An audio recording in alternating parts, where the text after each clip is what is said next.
तो आज हम बात करने वाले हैं एक ऐसे महान संत कवि की जिनका नाम है तुलसीदास। मतलब एक ऐसे कवि जिनकी जिंदगी की बस एक घटना ने न सिर्फ उन्हें बदल दिया बल्कि भक्ति और साहित्य की पूरी धारा का रुख ही मोड़कर रख दिया। तो यही वो सवाल है जो आज की हमारी कहानी का केंद्र है। चलिए इसी सवाल के साथ इस कहानी में गहरे उतरते हैं। देखिए, यह सिर्फ एक कवि की गाथा नहीं है, ये एक साधारण इंसान के असाधारण बनने की कहानी है। और इस कहानी के दिल में है एक बहुत ही नाटकीय, एक बहुत ही मानवीय घटना।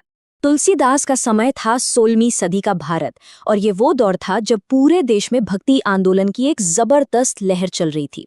मतलब ये वो समय था जब लोग भगवान से एक सीधा, एक पर्सनल, प्रेम से भरा रिश्ता जोड़ रहे थे। और बस यही माहौल था जिसने तुलसीदास की आने वाली आध्यात्मिक यात्रा के लिए जमीन तैयार।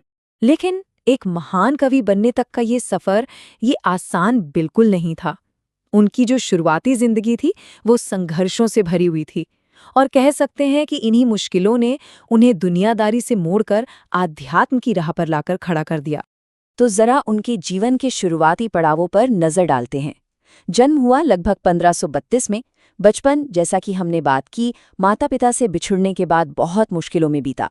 लेकिन उनकी जिंदगी का जो सबसे बड़ा मोड़ था वो आया युवावस्था में, जब उनका विवाह हुआ रत्नावली से। और यही वो रिश्ता था जो उनकी पूरी दुनिया को बदलने वाला था।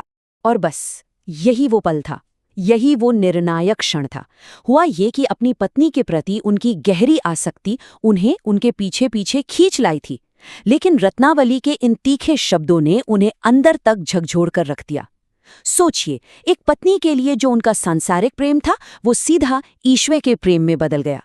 बस इसी एक पल ने उनके अंदर एक गहरा आध्यात्मिक जागरण पैदा कर दिया और उन्होंने दुनिया का मोह त्याग दिया।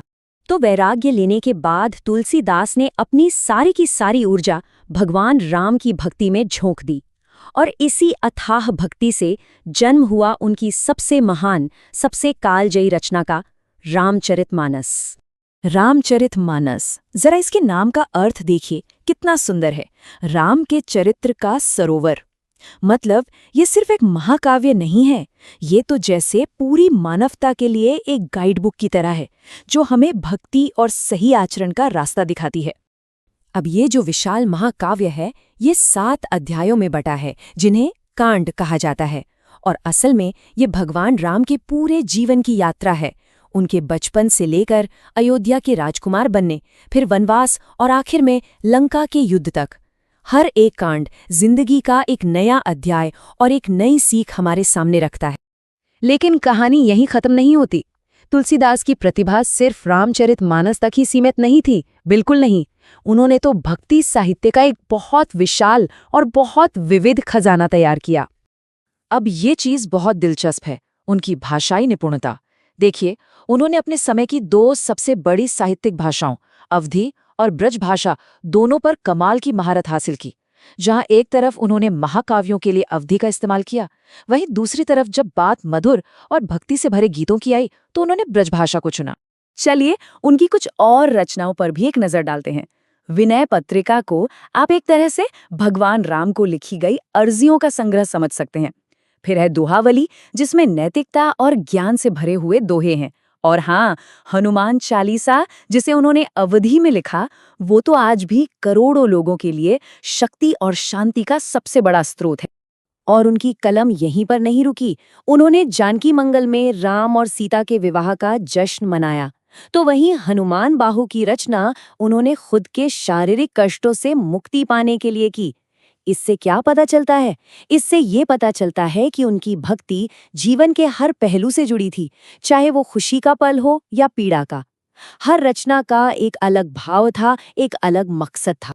तो सवाल ये उठता है कि सदियां बीत गई, लेकिन आज भी तुलसीदास की विरासत इतनी जिंदा क्यों है? क्या वजह है कि उनके शब्द आज भी हमारे बीच गूंजते हैं? तो इसका सबसे बड़ा कारण शायद ये है कि उन्होंने राम की कहानी को, जो उस वक्त तक सिर्फ संस्कृत के बड़े बड़े विद्वानों तक ही सीमित थी, उसे आम लोगों की अपनी भाषा अवधी में पहुंचा दिया। मतलब उन्होंने ज्ञान को सबके लिए आसान बना दिया। उनकी रचनाएं आज भी हमें सही और गलत का रास्ता दिखाती हैं, और यकीनन उन्होंने हिंदी साहित्य को एक ऐसी विरासत दी है जो अनमोल है। तो आखिर में ये एक सवाल हम सबके लिए है, तुलसीदास की अनगिनत रचनाओं में से वो कौन सी पंक्तियां हैं, वो कौन से विचार हैं जो आज की इस भागदौड़ भरी जिंदगी में हम सबको सबसे ज्यादा प्रेरणा दे सकते हैं? ये सोचने वाली बात है।